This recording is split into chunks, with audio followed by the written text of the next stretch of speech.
அனைவருக்கும் கணித வணக்கம். இப்போ பார்க்க போகிறது 8ஆம் வகுப்புக்குரிய கணக்கு. காலாண்டு தேர்வில் கேட்கப்பட்ட 26வது கணக்கை பார்க்க போகிறோம்.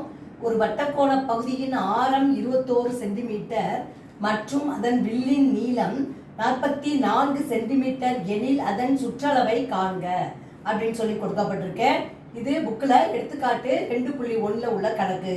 இப்போ பார்த்தீங்கன்னா வட்டக்கோண பகுதியின் ஆரம் என்பது ரேடியஸ், ஆங்கிலத்தில் அது ஆறுன்னு குறிச்சுக்கிறோம்.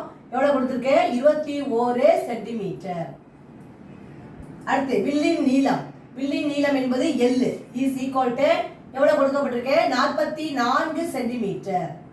கேட்கப்பட்ட கணக்கு என்ன? வட்டக்கோண பகுதியினுடைய சுற்றளவு கேட்டிருக்காங்க. அது என்ன formula? P is equal to L plus 2R அலகுகள்.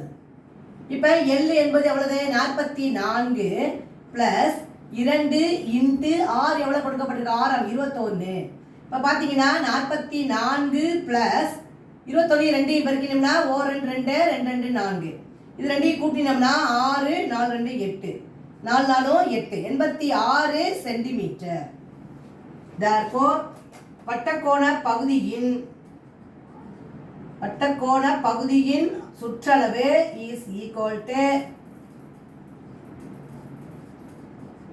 86 சென்டிமீட்டர். சுற்றளவு இஸ் ஈக்குவல் டு 86 சென்டிமீட்டர்.